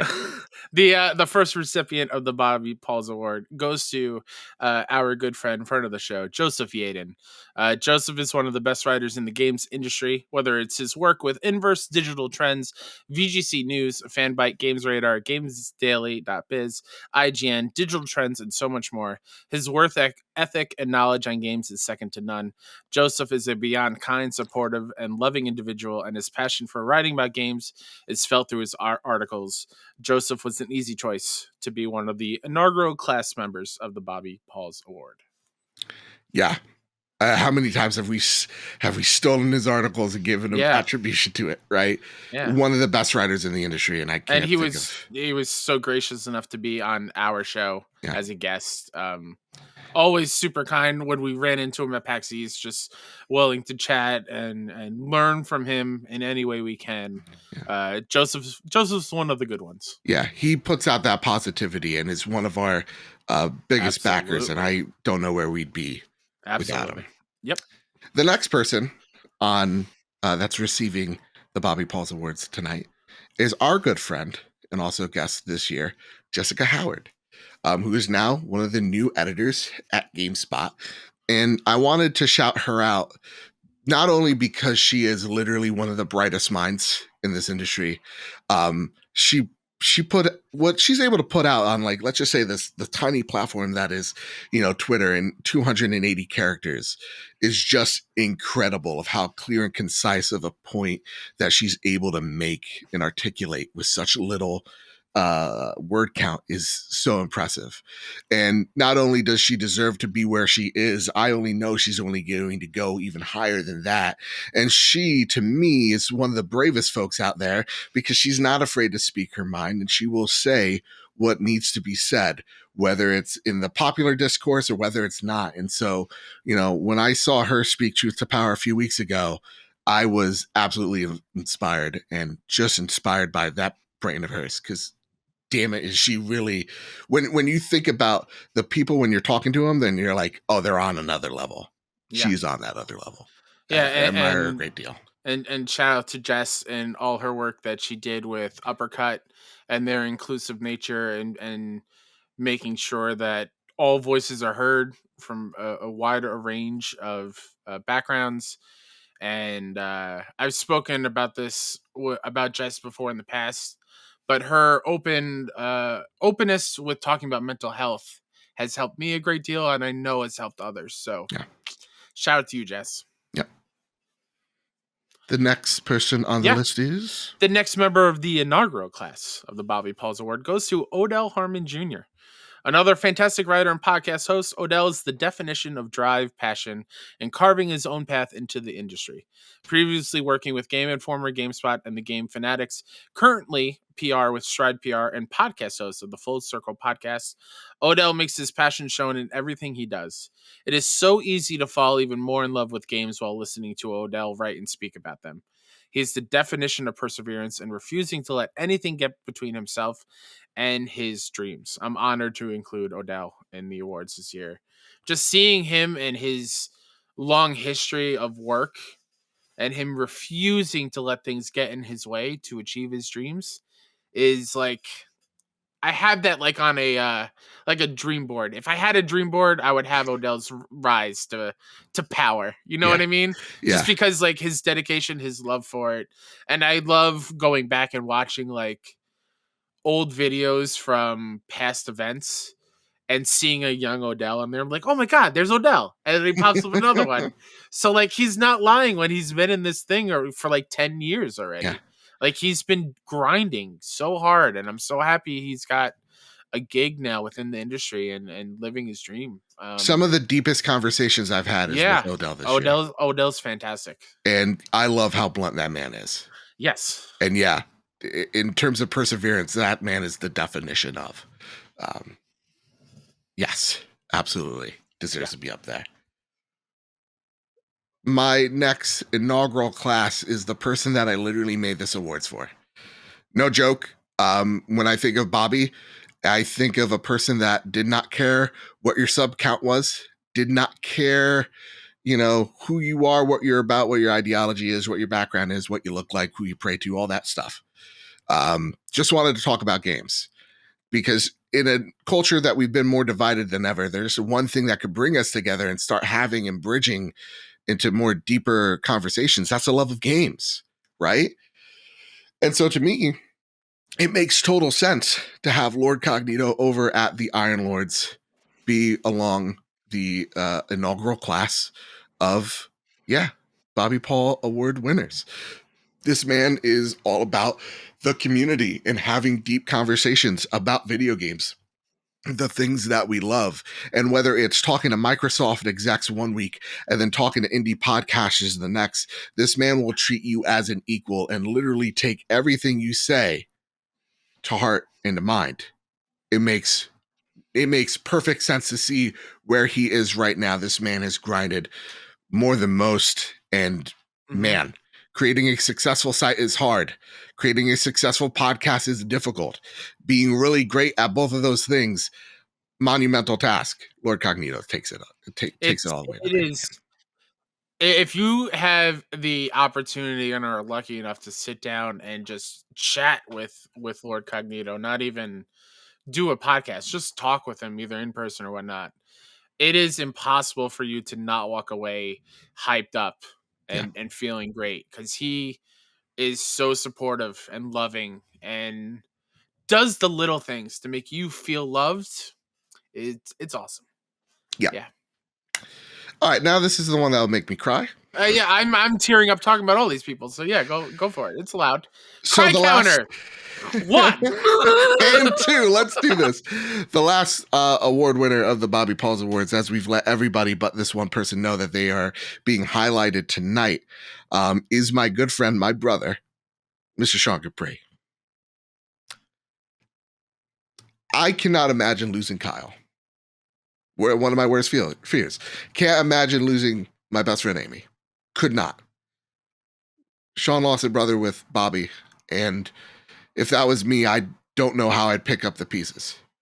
And to see Sean out there picking up the pieces, putting them together, and gluing them back into place. That community is where it is, would be broken without this man, who is just so incredibly talented, as he is kind, considerate, who I don't know where I'd be without him. Mr. Sean Capri. Yeah. We love you. Your brother here. And I think what is the tenet of what this is all about, games, right? This is a PlayStation podcaster giving the flowers out to our brother that hosts an Xbox podcast, that our inspiration is a man that talked about Nintendo. Games bring us together, and we can bridge these divides with games and have deeper conversations around them. Sean, just like everybody here, tries to think about games differently instead of the average Twitter outrage or whatever the common take is, always thinking outside the box. Yeah. What you've done with you, me, and Capri is astounding, and I am just jealous of constantly. Love you, Sean. To the hardest working man in a McDonald's drive-thru. Thank you so much for everything, Sean. Love you so much. Yeah, love you. And that has been the Bobby Pauls Awards. Reset. Wow. Woo. All right, cool. They said no crying in the club, and I was like, let's cry in the podcast instead. Yeah. Now let's get back to the awards. It's awesome that we made time, though, for some very special people in our lives. Absolutely. Let's get into the best performance by a female. The nominations are Jane Perry as Celine from Returnal, Nisa Gundes as Danny Rojas in Far Cry 6, Jennifer Hale as Rivet from Ratchet and Clank Rift Apart, Kimberly Sue Murray as Gamora from Marvel's Guardians of the Galaxy, Erica Mori as Alex Chen from Life is Strange True Colors, and Ozioma Akage as Juliana from Deathloop. Wow. A lot of great female identifying cast here. Yeah. Oh boy, there's a lot here, Kyle. The choice is tough. I personally I love how many amazing performances from female identifying people we are getting in games, and how much of a norm that is lately. It feels great. It's awesome to see. Any single one of these wonderful ladies can walk away with this, and I'd be okay with it. Yep. As much as Far Cry 6 isn't my jam, Nisa killed it as Danny. Yep. And she could also punch me twice and throw it once in the mouth. Yeah, I'm not. They're all beautiful. Let's just call it what it is. Yeah. To me, though, there is one clear choice that I think you're with me on this. Sure. I'm not sure. Jane Perry had to do the entire game as the only person in the game. Wow. Okay. The only performer in the game, the one that drives the story forward, is Jane Perry. And her performance as Celine is amazing. Without her, there is no Returnal story or narrative. I just knock things over on my desk. I'm so excited and passionate. Not to say, like, the way Kim made me feel as Gamora and how different it was from the Gamora we're all used to. Yeah. And still hits home is amazing. From everything I've seen of Erica as Alex in Life is Strange is great. Ozioma as Juliana, some of the best bantering I've heard in a game between her and Colt. Yep. And like Jennifer Hale is a legend, and what she did with Rivet it makes me hope that there is just a Rivet game, period. But to me, it's Jane Perry, hands down. Wow, Kyle. Wow, really? Oh my Yeah, god. man. This is a tough cat. You made me know, like, because here's the thing. I walked in Yeah. going Gamora. Mm-hmm. That one scene, you know it. Yeah. Oh, And I yeah. think in terms of if we're just going off that one scene, Gamora. Yeah. And she is such a tortured soul. How they're able to portray her. Yeah. And even then, she does have fun moments with the crew throughout the game. Yeah, It's really great. but you're right. Shit, you're right. Jane Perry has to do that entire game by herself, and there are times where like the worry, the just insanity at points. Yeah. It's plus that mid game thing where there's a twist that happens, and she's like, here's my one curse word for the show. Just a big. I don't think she says it, but fuck. Yeah. And it's just like a moment where like everything comes crashing down. So 35% chose Kimberly Sue Murray as Gamora. Mm-hmm. It's a great choice. I'm not against it at all. Oh, this is what I'll constantly flip back and forth to. This will be your game of the year. Switch back and forth of the future. Damn it is Celine. Oh, all right. God, that hurt. Oh, that was such a compelling argument, Kyle. Yeah. I was compelled. All right. Congratulations, Jane. Congratulations. Wow, Well that took it all of it. Whoa.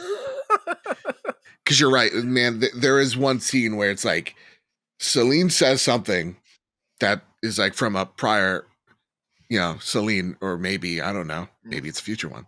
Who knows? And like, there's like this worry in her voice. It's like, well, is this what I'm bound to become? It's like, oh shit. Mm-hmm. Oh God. And it's like, God, yep. All right. You got me. You got me. All right, fellas. Best performance. This is not going to be any easier. Let me tell you. No, I know this is hard. Best performance from a male identifying individual. John McClaren as Star-Lord from Marvel's Guardians of the Galaxy. Jason Kelly as Colt from Deathloop. Jason Cavalier as Drax from Marvel's Guardians of the Galaxy. Hot. I'm just going to say it. Drax, very attractive in this game. Richard Stephen Horvitz as Raz from Psychonauts. Yeah. David Bateson as Agent 47 from Hitman 3. And James A. Taylor as Ratchet from Ratchet and Clank Rift Apart. All right, Kyle. Yeah, you go first on this one. Let me hear your argument first. So it is a toss-up, in all honesty, between John McClaren and Jason Kelly. Mm-hmm. Colt is a fantastic protagonist. Yes. And just within the first dialogue, man, like he sells you on this character. There is also the thing with Star-Lord where we picture Chris Pratt in our brains. Yes. And John has to fool you to think it's Chris, but then at the same exact time, just add his flair to redefine the character. And I think there is power to having a person say, or a character, a person defining a role going, well, now when I think of Guardians of the Galaxy, or when I'm thinking of Star-Lord, I am thinking of John and I'm not thinking of Chris. Mm-hmm. And the same point with Colt of like, damn, he sells me on every emotion. So to me, I'm actually going John McClaren on this. Star-Lord, man. Oh, man. The Gardeners of the Galaxy. This is so tough. Yeah. I think the voice categories and the performances, they're always the hardest. I can, game of the year is kind of easier for me to pick. Yeah. It's clearly which one I had fun with the most. But when it comes to performances, I am so in love with all of the performers in the games. Yeah. If it's good and outstanding, it's hard for me to choose between the two. These are the ones that are like, I'm picking my favorite child. Yeah. And it feels weird. Man. To me, yeah, John McClaren is up there with me. Jason Kelly as well. I do want to shout out Jason Cavalier as Drax, because as hard as it was for John to overcome the MCU Star-Lord that we all know and love, I feel like portraying a different version of Drax that we have seen in the movies was probably way tougher. True. Just because of the way Dave Bautista portrayed him in the movies, and I feel like his Drax, I feel so much more emotion to his loss in this game. Fair. And there is a scene between Drax and Star-Lord that not many people have seen, because you could totally miss it, which we just learned.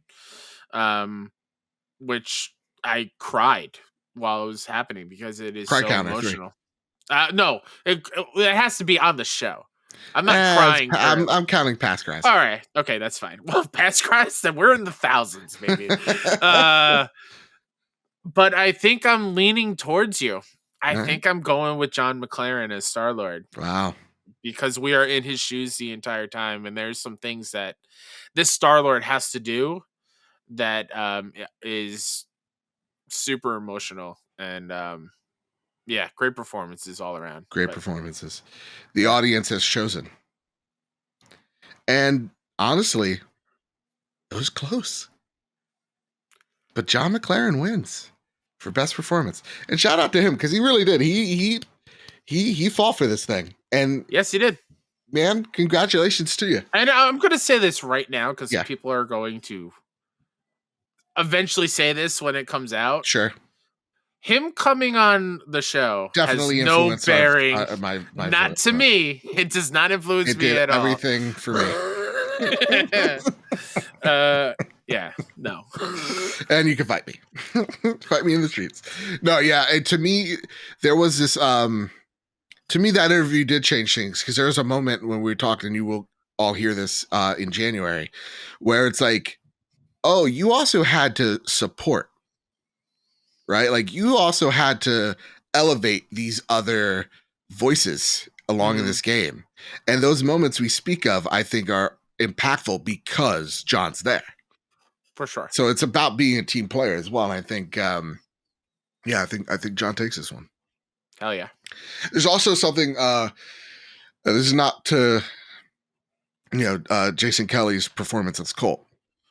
There's a moment in that game, though, that breaks something for me, and it's something that we'll definitely talk in a post show that I actually don't like about that character, and that's what kind of held it back. But again, that's for like a post show. It's not for the real show. Anyway. And I do appreciate how the other half of our nominees are like, those characters are their legacy.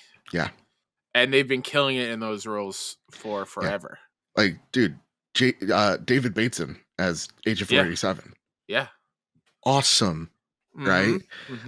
We're talking about Ratchet and Clank, and that voice is absolutely iconic, and James Taylor hits it. So yeah, like these performances were like, you can toss any name out there and you say it's this one, I'd agree with you, because I think this year was the toughest year for performances. And I have no doubt about it. Every year it will be super tough. Yeah, they're only getting better and better. Kyle, here's the second to last. Oh boy. Award to give. Oh boy. Most anticipated game of 2022. I know I've said it's the previous ones are hard. Who? Can you self who? Yeah. I mean, absolutely. You do it all the time. Most anticipated game of 2022. The nominees are Horizon. Good God. Horizon Forbidden West from Guerrilla Games. Elden Ring from Software. God of War Ragnarok from Sony Santa Monica, Gotham Knights from WB Games Montreal, Sifu from Slow Clap, and Forspoken from Luminous Productions. Boy, oh boy. Oh boy. Kyle, I want to ask you, who do you think won this award before you give your choice and why you chose it? Speak with your heart. Speak with your heart. What do I think the audience went with? I feel like our audience probably went with Elden Ring. Okay. I feel like there's a lot of from fans It's that true. listen to our show. It's true. And rightfully so, they're excited for Elden Ring, and I think the votes reflect that. What do you think won? What in your heart of hearts do you want to win, Kyle? This is tough because I'm gonna be honest with you, Joe. Yeah. I feel like this list will be our Game of the Year list next year. Really? I unless something comes out that is like a surprise, I can see all of these hitting pretty hard for us. Okay. As much as I love God of War Ragnarok, as much as I am a fan of WB Games' Batman universe, it's got to be Horizon Forbidden West. Wow. Every little thing that I see has me more excited. I have been waiting for some more Horizon for a very long time. Yeah.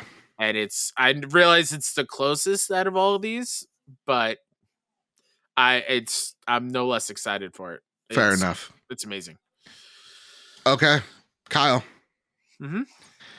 The audience chose. What about you? Hold on. What's yours? I gotta say this. It leans into what I'm about to say. Okay. You thought Elden Ring.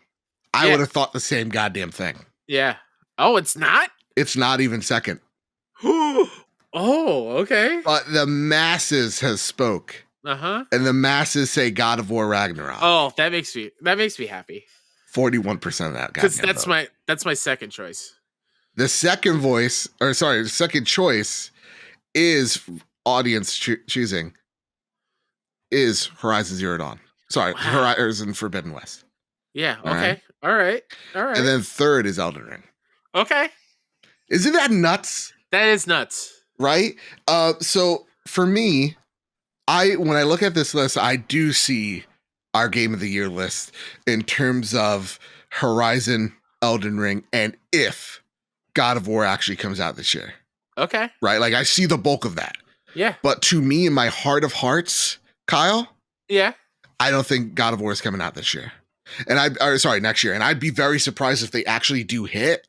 Mm-hmm. So to me, I'm actually going with Horizon Forbidden West as my most anticipated game of next year. And maybe that is because it's coming out so soon. But in all honesty, Kyle, mm-hmm.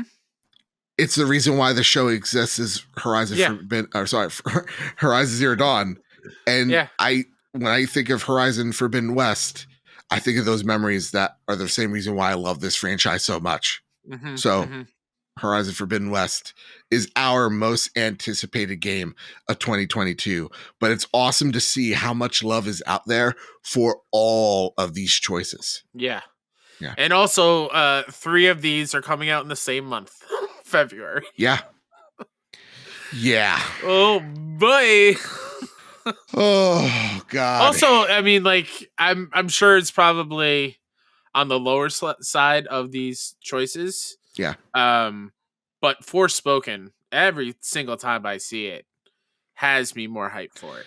It's kind of like what I was listening to Ains on the Bitcast, which y'all should check out. He's like, I hear that podcast is the Breath of the Wild of podcasts. I've actually heard that's actually when he's like talks to me when he's giving me the pitch of the show, which he does every time. He's just like, this show, when I think about it, is the Breath of the Wild of podcasts, or he's like, or it's like Far Cry of podcasts without the guns. And I'm like, that's fair. And I think that's a fair comparison. Yeah. Oh my God. But like he said, like first spoken to him, he's like, this could be a 9 or this could be a 5. Like he's looking at it, he's like, he's a toss up. And that's what gets me very excited for Forspoken. But I don't know where that game's gonna fall either. I'm more excited every time I look at it, but I'm really curious to see where that game's gonna fall. Yeah. Man, 2022. Whew. Looks gonna be off to a good crazy. Yeah. And God forbid, Suicide Squad gets up here. We're gonna have some problems. Or any other surprise from PlayStation or just in general. Yeah. Like what is spoiler alert for the next category. What is going to be the Guardians of the Galaxy of 2022? Whoa, No, really? I'm not saying that's my vote. I'm Oh, just okay. saying. I was I'm like, just saying whoa. what is going to be the Like, game that comes out of nowhere and blows us away, right, kind of thing. right. Makes you think. Sorry for misleading anyone out there. It's all right. It's all right. Kyle, it is the Joe. moment we've all been waiting for. Oh, What boy. is the game of the year for the trophy room in 2021? Talk about them nominees, son. The nominees for the Trophy Room Awards Game of the Year 2021 are as follows: Marvel's Guardians of the Galaxy from Eidos Montreal, Returnal from Housemarque, Deathloop from Arcane Studios, Kena Bridge of Spirits from Ember Labs, and Ratchet and Clank Rift Apart Insomniac Games. Oh, and Death's Door from Acid Nerve. Hot damn. Hot damn. There's been a lot of great games here tonight. A whole lot. But Kyle, what do you think? In your heart of hearts, Kyle, is your game of the year for 2021?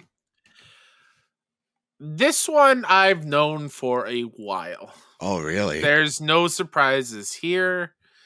I've known what my game of the year has been for literally months now.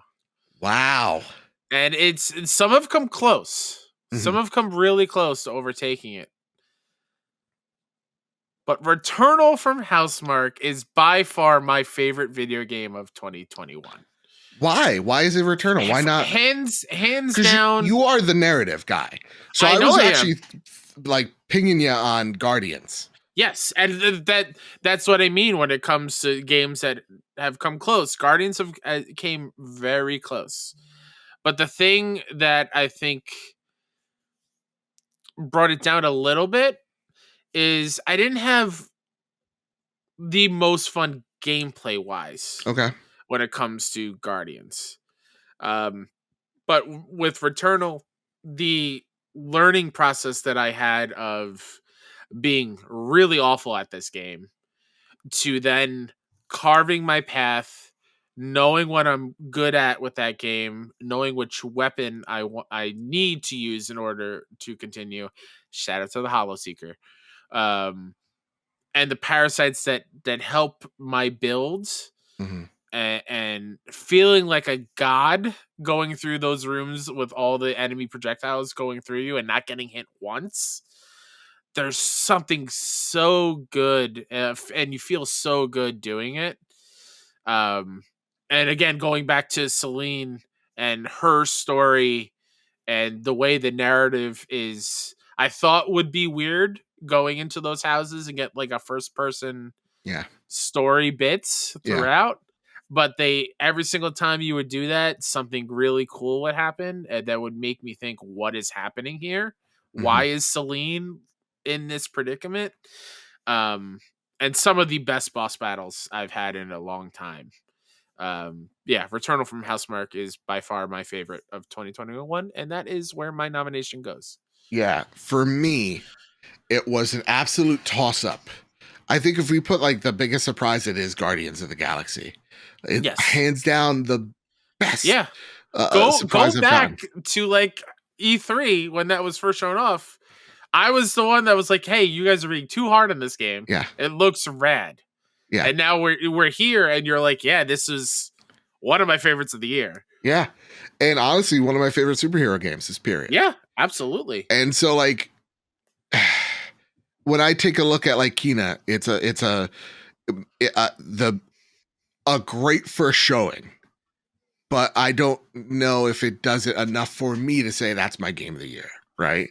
Yep. I think Death's Door, again, great combat wise. Yes. But there's something that doesn't hook me as much as, something like Deathloop or something like Returnal or something like Guardians or Ratchet. Yeah.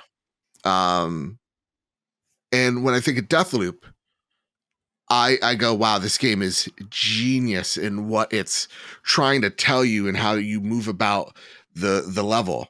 But at the same exact time, I actually think like games like Hitman kind of do that a little bit better and tell it a little bit better and a little bit indirectly. And Fair. when games tell you things indirectly and you get them, I think that is wow. That is incredible. Yeah, for me, Deathloop is great. I was having a great time. Yeah. But like the last third or so, I think kind of fell apart for me. And that ending left a sour taste in my mouth. And when it comes to Ratchet and Clank, it's really great. But I don't think it has the lasting power that a Returnal or a Guardians has in terms of like when I think about Guardians and when I think about Returnal, I am literally psyched and I want to play those games again. Where like Ratchet and Clank, I'm like, yeah, that's a great game, but I don't really have a desire to touch it again. Whereas like I think about a Returnal DLC, I'm like, oh yes, I'm hyped. When I think about a possible sequel to Guardians of the Galaxy, I'm like, yes, please, I need more of this. Yeah. And so, you know, we've often given games the game of the year for the narrative. And I think every single year it's been that case. And, you know, when I say what is the game of the year, it has to be engaging, right? It doesn't have to necessarily every turn has to be fun. It has to be getting you immersed in that action and taking you out of the world itself. It doesn't have to make the next generational leap in design. It just has to get you engaged and entertained, right? And immersed in that moment to moment, whether it's story or whether that's action. So to me, Kyle, the winner of Game of the Year 2021, as of December 13th, as of December 2021, 13th, 2021, as this is being recorded, is absolutely Returnal. Congrats, Housemarque. Isn't she lovely? Oh yeah, you're supposed to do that after every single one. First and last, yeah. Yeah. The reason why it's Returnal, shout out Housemarque for sure. Shout him out. Is man, oh man, did it do something that Hitman did, which made me fall in love with a genre I didn't know I loved. Yeah. And so like going to Hades, I'm like, oh my God, like I know the basic tenets because I played Returnal, and now that is the standard that I see all types of, you know, roguelike games is like Returnal is it.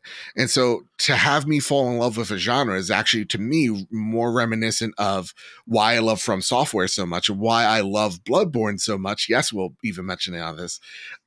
Because it got me to fall in love with a genre. Yeah. And so yeah, I going off of that, the opposite for me, where not a fan of hard games. Yeah. But because Returnal got me so immersed in it and I saw it from beginning to end and I fell in love with the concept and the gameplay loop and the difficulty, led me to want to surprise you with me platinuming Bloodborne. Aww. It's led to me having a newfound love for a Souls-like game, and why I'm excited to play Elden Ring is me finding the triumphs in difficulty led to my favorite moments of gaming this year, and a lot of that was in Returnal. Yeah. And yeah, to me, I think this is a game that's going to get overlooked by a lot of folks because it doesn't have, I think, the budget that most of these games have. I think, you know, the only ones that probably have a smaller budget are Kena and Death's Door. But to me, I do think what it's able to achieve and what is Housemarque's first outing of what is a AAA game, they 100% nail. And I think they sometimes out Kojima with some of the turns that they make narratively. And yeah, I want to go back to Atropos so much. Yeah. So I'm happy that we've fallen in line here. Now the audience does say it's Guardians of the Galaxy. And no fault in that choice at all. Absolutely. Like, it is extremely close between those two for me. In fact, if you told me any of these games are your game of the year or something outside of it. Yeah. I'm fine. I get it. Yeah, if you're like, Joe, how did you pick anything that wasn't Psychonauts? It's like, no, I get it. If that's the thing you love, that's the thing you love. Yeah. And you don't need to defend it. Don't worry about it. It's your game of the year. That's why it's yours. Yeah. Right? If you were to tell me Metroid Dread was your game of the year, I get it. Yeah. I totally understand that. Yeah. And to me, Kyle, if I could be really, really crazy, if Be I crazy. had to think of my top 3 games this year, Yeah. to me, it is at number 3, Guardians of the Galaxy. Uh-huh. At number 2, it is Metroid Dread. And that was the thing that had me up and down. Yeah. It was like between Metroid Dread and Returnal, which one am I picking? Because there is now something as I'm getting older in age, I'm appreciating that raw gameplay, that raw challenge, that endorphin rush, that when I beat that one boss, I'm like, that's what I did. Who do you think you are? I am moment. So I get it. Yeah. What were your like top 3 before we end the show? Yeah, so it would probably go Returnal, followed pretty closely by Guardians. And then I think number 3. Man, oh man. Number 3, I think I'm going to go with Emily's Away 3, which is a PC game. But that game holds a very special place in my heart. Cry counter number 4. I was up for probably close to an hour sitting here bawling my eyes out after that game ended because of how literally attached to these characters that I was communicating with in game. Beyond special. But yeah. Well, there you have it. Returnal walks away with, as I'm counting right here, it's walking away with over 6 wins tonight. Hey.